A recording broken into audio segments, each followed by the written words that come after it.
கொள்ள போகிறேன். ஆடை விட்டு மீறி முந்தன் அழகுகள் துள்ள சொக்கி சொக்கி சொக்கி நிற்கிறேன். ஒழித்து மறைத்த வளத்தை எடுக்க தேடல் தேடல். நட்சத்திர தூரல் தூரல் இறக்கியோ என் அழகின் சாரல் சாரல். Hello welcome to dreams of BTS. நான் உங்கள் வெரி. இன்றைக்கி நம்ம என்ன பார்க்க போகிறோன்னா அரவணையோட ஒயிட் ரோஸ் சாப்டர் 17 தானே பார்க்க போகிறோம். ஏன்னா ரோஸ்லேருந்து ஒயிட்டுக்கு மாறிடுச்சு அப்படின்னு கேட்குறீங்களே, புரியுது. நான் கதையில் சொல்கிறேன். அதுக்கு முன்னாடி உங்கள்கிட்ட ஒரு முக்கியமான ஒரு விஷயம் பேசணும். அது என்னன்னா, இந்த மாதிரி நீங்கள் எல்லோரும் ட்வின்ஸ் கேட்குறீங்க, எனக்கு அது புரியுது, உங்களுக்கு அது போடணும் அப்படின்னு சொல்லிட்டு ரொம்ப ஆசையாக இருக்குன்ட்டு. அது எப்படி சொல்கிறது, நான் டைம் எடுத்து சில எஃப்எஃப்லாம் போடும்போது அதுக்கு ஏற்ற மாதிரி கமெண்ட்ஸ் வந்ததுன்னா கொஞ்சம் சந்தோஷமாக இருக்கும். நீங்கள் போய் ட்வின்ஸ் போடுங்க அப்படின்னு சொல்லும்போது அப்போ நான் இதெல்லாம் போடுறதெல்லாம் வேஸ்ட்டா அப்படின்ற மாதிரி எனக்கு தோணுது. எனக்கு லைட்டாக ஹர்ட் ஆகுது. ஐயோ, தேவையில்லாமல் நிறைய வேறு ஏதாவது எஃப்எஃப்லாம் நம்ம போடுறோமா, இது உங்களுக்கு இப்படி தான் பிடிக்குமா, இது மட்டும் தான் பிடிச்சிருக்கா அப்படின்ற மாதிரி தோணுது. ஸோ நீங்கள் கொஞ்சம் இந்த எஃப்எஃப்பை எக்ஸ்பிளைன் பண்ணி டவுட்ஸ் கேட்குறதா இருந்தாலும் சரி, இந்த எஃப்எஃப் பற்றி கேட்டாலும் சரி, நான் கமெண்ட் பண்ணுவேன், அதாவது ரிப்ளை பண்ணுவேன். ரிப்ளை பண்ணாமல் நான் எந்த கமெண்ட்டையும் விட்டது கிடையாது, அது உங்களுக்கும் தெரியும். நீங்கள் கொஞ்சம் இந்த ஸ்டோரிக்கு பேஸ்டாக கமெண்ட் பண்ணிங்கன்னா கொஞ்சம் எனக்கு இன்னும் இன்ட்ரெஸ்டிங்காக இருக்கும். ஓகே, இது பிடிச்சிருக்கா அவங்களுக்கு, ஸோ நம்ம கண்டினியூ பண்ணுவோம் அப்படின்னு ஒரு இது வரும். ஸோ அதனால் கொஞ்சம் பார்த்து இது பண்ணுங்கடா. அப்புறம் கமெண்ட் பண்ணுங்கள். கமெண்ட்லாம் ரொம்ப போதும், எனக்கு புரியுது. நான் அப்பப்போ வரமாட்டேன், எனக்கு லீவ் கிடைக்கும் போது தான் நான் இப்போ பண்ணிகிட்ருக்கேன். ஸோ இன்றைக்கி 3 days லீவ் கிடச்சிது. ஸோ நான் தான் நேற்று வீடியோ கிடக்கிறேன்னு ஃபோன் எடுத்து வீடியோ போட்டேன். அதாவது வீடியோ ரெக்கார்ட் பண்ணி போட ஆரம்பித்தேன். ஸோ இன்றைக்கி ஒரு எஃப்எஃப் வந்துடும், நாளைக்கு ஒரு எஃப்எஃப் வந்துடும். நாளைக்கு நான் ட்வின்ஸ் போடுறேன். அது எப்படி சொல்கிறது, ஒரு மாதிரி ஸ்டோரி கொலாப்ஸ் ஆகிடுச்சு. ஸோ அதனால் நான் அதை பார்த்து போடுறேன்டா, ஓகேவா. ஸோ நம்ம ஸ்ட்ரெயிட் எஃப்எஃப்குள்ளே போயிடலாம். அன்றைக்கி நம்ம இதோட முடிச்சிருந்தோன்னா, இந்த மாதிரி நம்ம அம்முலாம் எல்லாருமே சேர்ந்து அந்த அரண்மனைக்குள்ளே மாட்டியிருப்பாங்க. நம்ம அம்மு கண்டுக்காமல் அந்த புக்கை தேடி போயிருப்பா. ஸோ ஓப்பன் பண்ணியிருப்பா, ஃபர்ஸ்ட் பேஜை திருப்பியிருப்பா. ஸோ இதே வீரன் அப்படின்னு சொல்லிட்டு படிச்சிருப்பா. ஸோ இந்த புக்கா அப்படின்னு சொல்லிட்டு 2 பேர் ஷாக் ஆகிருப்பாங்க. ஸோ நம்ம ஆரம் அம்முவை கை பிடிச்சிட்டு, எனக்கு ஏதோ தப்பாக படுதம்மோ, நம்ம இங்கேருந்து போயிடலாம், அங்கே லக்கி வேறு தனியாக இருக்கா குழந்தையோட, பயப்படுவா, சீக்கிரம் போயிடலாமோ, வேணா இந்த புக்கை அங்கே கொண்டு போயிடலாமா, சரி அப்படின்னு சொல்லிட்டு எல்லோரும் எந்திரிக்கிறீங்க அந்த புக்கோட. சரின்னு சொல்லிட்டு அப்படி திரும்பி அந்த டோர்கிட்ட போனால் சடார்னு டோர் லாக் ஆகுது. நீங்கள் டோர் ஓப்பன் பண்ணலான்னு போகும்போது டோர் ஓப்பனால் அப்படியே நீங்களா அப்படியே புல் பண்ண ட்ரை பண்ணுறீங்க. டோர் ஏன் திறக்க மாட்டேங்குது, என்னாச்சமோ, டோர் லாக் ஆகிடுச்சு போல இருக்குது, திறக்க மாட்டேங்குது, என்ன சொல்கிறேன் தெரியல, நான் பார்க்குறேன் அப்படின்னு சொல்லிட்டு ஆரம் டோர் ஓப்பன் பண்ண ட்ரை பண்ணுறாரு. பட் அவரால் முடியவே இல்லை. எல்லோரும் மாற்றி மாற்றி ஓப்பன் பண்ண ட்ரை பண்ணுறாங்க. நம்ம ஆரம் தலையிலே கை வச்சுட்டு உட்காந்துறாரு. ஐயோ, என் பையனையும் என் பொண்டாட்டியும் நாங்கள் தனியாக விட்டுட்டேன், இப்போ நான் என்ன பண்ணுறது, ஒருவேளை அவன் நம்மளை தேடி இந்த ஆபத்தான இடத்துக்கு வந்துட்டானா, ஐயோ நான் என்ன பண்ணுவேன் அப்படின்னு சொல்லிட்டு அவர் அப்படியே முடிச்சிட்ருக்காரு, என்ன பண்ணுறதுன்னு தெரியல. ஸோ தேவன் அம்மு கையை பிடிச்சிட்டு இழுக்கிறாரு. நம்ம தேக்கா சமக்கவும், ஏய் என்ன பண்ணுற, கையை விடு, எல்லாமே இவளால் தான், இவள் பேச்சு கேட்டு தான் நம்ம இங்கே எல்லோரும் வந்தோம், இப்போது மாட்டிட்டு முழிக்கிறோம், எனக்கு தெரிஞ்ச அந்த பேய் நம்மளை எல்லோரும் கொன்றோன்னு நினைக்கிறேன் ஒன்று அப்படின்னு சொல்லிட்டு நம்ம தேவங்க அப்படியே அம்மு கழுத்தை பிடிச்சி நெட்டிக்கிறாரு. நம்ம தேவ் செம்ம கோவமாகிட்டு அப்படியே நம்ம தேவங்க பிடிச்சி ஒரு அட்டி தான், கிளியர் பஞ்சு, அவ்வளோதான், நம்ம தேவம் கீழே விழுந்துடுறாரு. அப்புறம் நீங்கள் அப்படியே ட்ரீட் பண்ண லைட்டாக கஷ்டப்பட்டுட்டு கொஞ்சம் சண்டை போடுறது நிறுத்துங்க ப்ளீஸ் அப்படின்னு சொல்லிட்டு தேவை கூல் டவுன் பண்ணிகிட்ருக்கீங்க. ஸோ அப்போ தேவ் கத்துறாரு, அவள் தானே யாரும் வர வேணாம் நான் பார்த்துக்கிறேன் அப்படின்னு சொல்லிட்டு தானே போனான், நான் கூட போனேன்ல, அப்புறம் எதுக்கு எல்லோரும் வந்தீங்க, அவள் கேட்டாள் அவங்கள எல்லோரும் வர சொல்லி, நீங்களாம் இப்போ என்ன அம்மு மேலே பள்ளி தூக்கி போடுறீங்களா அப்படின்னு சொல்லிட்டு அவர் கத்துறாரு. டென்ஷன் ஆயிடுச்சு போல இருக்குது. சரி தேவ், காம் டவுன். எப்படி காம் டவுனாக இருக்க முடியும், எல்லோரும் ஷாம் பொண்டாட்டியை ப்ளேம் பண்ணுவீங்க, நான் பார்த்துட்டு சும்மா இருக்கணுமா அப்படின்னு சொல்லிட்டு அங்கே சண்டை போட்டுட்ருக்காரு. ஸோ நீங்களும் ஐயோ இப்போ என்ன பண்ணுறது, எல்லாம் சண்டை போட்டுட்ருக்கானுங்க அப்படின்னு சொல்லிட்டு அப்படியே தலையில் கேஸ்ட்டு உட்காந்துட்ருக்கீங்க. ஸோ ஏப்ரல் வந்துட்டு ஸ்டாப், நிறுத்துங்க, போதும், சண்டை போட்டது போதும், இங்கேருந்து எப்படி தப்பிக்கலான்றதை யோசிங்க, அதுக்கப்புறமா சண்டை போட்டுக்கலாம் அப்படின்னு சொல்லிட்டு சொல்லும் போது தான் ஓகே இங்கேருந்து எப்படி தப்பிக்கிறது அப்படின்னு சொல்லிட்டு எல்லோரும் யோசிச்சுட்ருக்காங்க. ஸோ அந்த டைமில் நம்ம அம்முக்கு என்ன நினச்சான்னு தெரியல, அந்த புக்கே குறுகுறுன்னு பார்த்துட்டு அதை ஓப்பன் பண்ணுறா. ஸோ எல்லாருமே இந்த டைமில் இது ரொம்ப முக்கியமாக உனக்கு, வெயிட் பண்ண தயம், ஒரு வேளை இதில் ஏதாச்சும் ஒரு க்ளூ இருந்துச்சுன்னா அந்த க்ளூ வச்சு இங்கேருந்து தப்பிக்கலாம்ல, ஒரு வேளை இந்த புக்கை வச்சு கூட தப்பிக்கலாம், ஸோ அதனால தான் நான் இதை படிக்கிறேன் அப்படின்னு சொல்லிட்டு அம்மா ஃபர்ஸ்ட் பேஜை திறக்கிறா. ஸோ நம்ம அப்படியே புக்குக்குள்ளே ட்ராவல் பண்ணலாமாடா? Just imagine. ஸோ தமிழ்நாடு தான், தமிழ்நாடே ஒரு 7 தேசமாக பிரிஞ்சிருக்கு. ஸோ அதில் மொத்தம் 7 தேசம் இருக்குது. இந்த 7 தேசத்துக்குள்ளே தான் எல்லாரோட ஸ்டோரியும் இருக்குது. அதாவது நான் எப்படி சொல்ல வரேன்னா, ஒருத்தங்களுக்கு ஒரு ஸ்டோரி, நம்ம ஆரம்பாக்கு ஒரு ஸ்டோரி, சின்னப்பாக்கு ஒரு ஸ்டோரி, அந்த மாதிரி ஒருத்தவங்களுக்கு ஒரு ஸ்டோரி. எல்லாருமே இதில் இம்பார்ட்டண்ட் கேரக்டர்ஸ். நீங்கள் அந்த ஃபுல்லாக பார்த்தா தான் உங்களுக்கு ஸ்டோரி புரியும். ஓகே, ஸோ வந்து ஒரு தேசத்தோட பேர் நான் வந்து கதையில் ரிவீல் பண்ணுவேன். ஸோ மொத்தம் 7 தேசம் இருக்குது. சாப்டர்ஸ் 8 சாப்டர்ஸ் இருக்குது. அதாவது அந்த புக்கில் 8 சாப்டர்ஸ் இருக்குது. ஓகேவாடா? அந்த புக்கோட இன்ட்ரடக்ஷன் இவ்வளோ தான். போக போக ஃப்ளாஷ்பேக்கில் பார்த்துடலாமா? சாப்டர் 1டா, இதய வீரன். இன் 1748, டேட் 1/7/1948, டைம் வந்து 7 o'clock. ஸோ ஒரு அழகான தேசம், பேர்லேயே வீரன் கொண்ட தேசம்தான் நம்ம வீர தேசம். ஸோ அந்த தேசத்தில் எல்லா மக்களும் சந்தோஷமாக ஒரு பண்டிகை மாதிரி செலிப்ரேட் பண்ணிகிட்ருக்காங்க.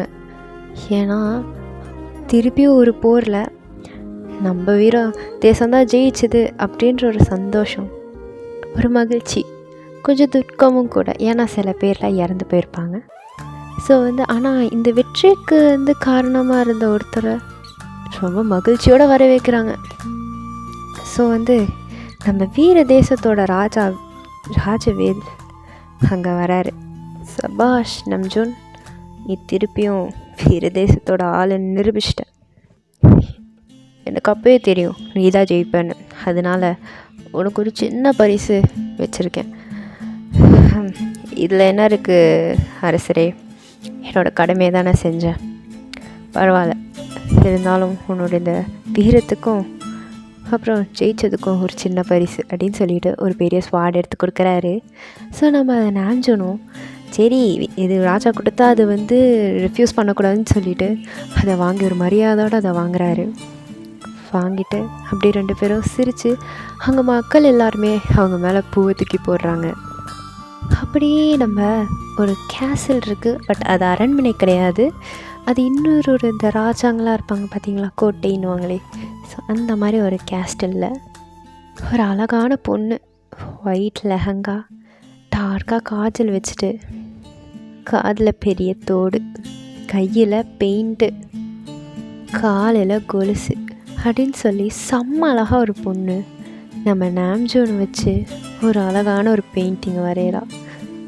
ஸோ டக்குன்னு ஒருத்தவங்க வந்துட்டு, இளவரசி இளவரசி சொல்லு, அதான் உங்கள் காதல் நாம்ஜூன் அவங்க வந்து போரில் ஜெயிச்சிட்டாரு. எனக்கு எப்பயோ தெரியும் அப்படின்னு சொல்லிட்டு, என் காதலனை பற்றி எனக்கு தெரியாதா, அவன் எந்த போராக இருந்தாலும் ஜெயிச்சிருவான், அந்த நம்பிக்கை எனக்கு இருக்குது, அவனுக்கும் ஒன்றும் ஆகக்கூடாது, அதுதான் என் பெரிய வேண்டுதல். விநாயகா நீ தான் என் காதலனை நல்லா பார்த்துக்கணும் அப்படின்னு சொல்லிட்டு லைட்டாக அந்த வரைஞ்சிட்டே, அந்த பெயிண்டிங்கை வரைஞ்சிட்டே சொல்கிறீங்க. ஸோ ஒருத்தவங்க வந்துட்டு, அதாவது ஆக்சுவலாக அங்கே பணிப்பெண்கள் அப்படின்னு சொல்லுவாங்கள்ல, ஸோ உங்களோட பணிப்பெண்கள் தான் அவங்கலாம். ஸோ 4 பேர் இருப்பாங்க. ஸோ இன்னொரு பொண்ணு வந்துட்டு, இளவரசி இளவரசி சொல்லு, உங்கள் அப்பாவும் அவங்களும் வந்துட்டாங்க அப்படின்னு சொல்லிட்டு உங்கள் ஃபேஸில், அதாவது லக்கி தாண்டா, ஸோ லக்கியோட ஃபேஸில் ஒரு நல்ல ஒரு பளிச்சுன்னு ஒரு வெளிச்சம் தெரியுது ஆரம் பேர் கேட்ட உடனே. ஸோ துள்ளி குதித்து அப்படியே ஓடுறான். அந்த ஸ்டேர்ஸ்க்கு மேலே அப்படியே எட்டி பார்க்கலாம்ல, ஸோ அந்த மாதிரி இடத்துல போய் பார்க்குறா. நம்ம ஹாரமும் அப்புறம் உங்கள் அப்பா, அதாவது ராஜவேல் தான் இந்த கிங் ஆஃப் வீரவம்சத்தோட ஒரு ராஜாவோட சகஜமாக பேசிட்டு நடந்துட்டு வந்துட்டுருக்காரு. நீங்கள் ஒரு ஏக்கத்தோட ஆரம்பை பார்த்துட்டு, என்னோட இதே வீரனே ஒரே ஒரு தடவை நான் பாறேன் அப்படின்னு சொல்லிட்டு முணுமுணுக்கிறீங்க, சத்தமாக சொல்லலை. ஸோ அப்போ டக்குன்னு ஹாரமோட கண்கள் எதையோ தேடுது. தேடி கரெக்டாக லக்கி மேலே லேண்ட் ஆகுது. அவ்வளோதான். அப்படியே வந்து அந்த பார்வையில் மயங்கி போனவதான் லக்கி திருப்பி வந்தாளான்னு அவளுக்கே தெரியல. அப்போ மைண்டில் நினைக்கிறா, இன்னும் எத்தனை தடவை தான் நான் மேலே காதல் வாசப்படுவேன்னு எனக்கு தெரியல, ஆனால் இதுவும் எனக்கு ரொம்ப பிடிச்சிருக்கு அப்படின்னு சொல்லிட்டு அப்படியே வந்து நம்ம ஆரம்க்கு சிக்னல் பண்ணுறா, இந்த மாதிரி நைட்டு ரிவர்கிட்ட வந்துடு அப்படின்னு சொல்லிட்டு.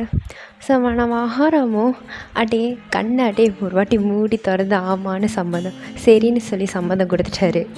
ஸோ நீங்கள் சந்தோஷத்தில் அப்படியே ஒரு மாதிரி வெக்கப்பட்டுட்டே உள்ளே போய் அப்படியே தொப்புன்னு பெட்டில் விழுகிறீங்க. எப்போ ராத்திரி ஆகும் தெரியலையே, என்னோட இதே வீரன்கிட்ட நான் பேசியே ஆகணும் அப்படின்னு சொல்லிட்டு அப்படியே உருண்டு பிறண்டுட்ருக்கீங்க. ஒரே நிமிஷம். ஆக்சுவலாக இந்த புக்கில் படிக்கிற அம்முக்கும் சரி கேட்குறவங்களுக்கும் சரி இது வந்து ஆக்சுவலாக இது ஆரம் லக்கி அப்படின்னு தெரியாது, அதுக்கு பதிலாக வேறு நேம் இருக்கும். இப்போது நம்ம ஆரம்க்கு வீரா அப்படின்னு ஒரு பேர், நம்ம லக்கிக்கு வந்து வெள்ளை ரோஜா அப்படின்னு பேர் இருக்கும். ஓகேவாடா? ஸோ அந்த மாதிரி ஒரு ஸ்டோரிக்கு வித்தியாசமான பேர் இருக்கும். ஸோ ஆனால் நமக்கு தான் தெரியும் அது உண்மையான ஆரமும் லக்கியும் சொல்லிட்டு. அந்த படிக்கிற புக்கில் படிக்கிற நம்ம அம்முக்கும் சரி மற்றவங்களுக்கும் சரி தெரியாது, ஒருத்தரை தவிர. அதாவது ஒருத்தரில் 2 பேர் தவிர. அது வந்து நான் சொல்லிடுறேன். ஸோ வந்து பேக் டு ஸ்டோரிடா. அப்படியே நைட் ஆகுது. ஸோ அது ஒரு டைம் வந்து 10 o'clock இருக்கும். எல்லோரும் தூங்கிட்டதுக்கு அப்புறமா தான் நம்ம லக்கி மெதுவாக திருட்டுத்தனமாக அந்த ரிவர்கிட்ட வராங்க. ஸோ அது ஒரு ஸ்பெஷலான ரிவர் வச்சுக்கலாம் அவங்க 2 பேருக்கு. அங்கே அழகாக தாமரைலாம் பூத்துருக்கும் பிங்க் கலரில். அந்த நில வெளிச்சத்தில் அந்த ரிவர் அழகாக ப்ளூ கலரில் தெரியும். காட்டுக்குள்ளே மறைஞ்சிருக்கிற ஒரு குட்டி ரிவர்கிட்ட தான் நம்ம ஆரம் நின்றுட்டுருக்காரு. ஸோ எப்போ லக்கி ஆரம்பை பார்த்தாங்களோ அப்படியே குடுன்னு ஓடி போய் ஒரு டைட்டான ஹக்கு.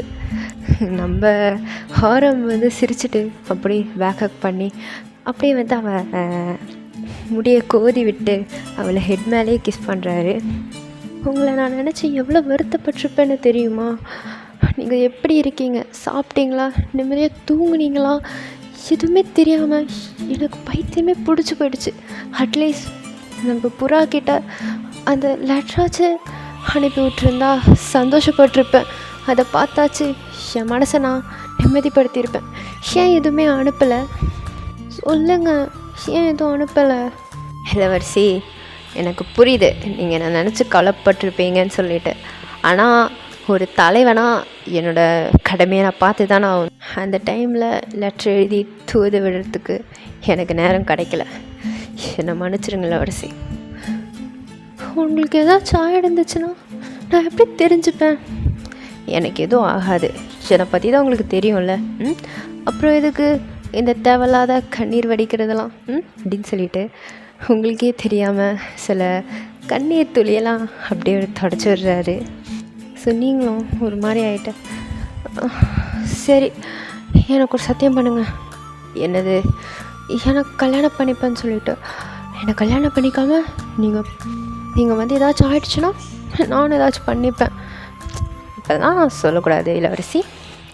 நான் எப்போவுமே உங்களுக்கு மட்டும்தான் சொந்தம், எப்போவுமே அப்படின்னு சொல்லிவிட்டு அப்படியே வந்து உங்கள் கையை அப்படியே கொடுக்குறாரு. ஸோ அப்படியே கொஞ்ச நேரம் கழிச்சு நம்ம ஆகாரம் வந்து நம்ம லக்கி மடியில் படுத்துட்டு அப்படியே அந்த நிலவை பார்த்துட்டே இருக்காரு. அப்படியே லக்கி வந்து நம்ம ஆரம்பை பார்த்துட்டே இருக்காங்க.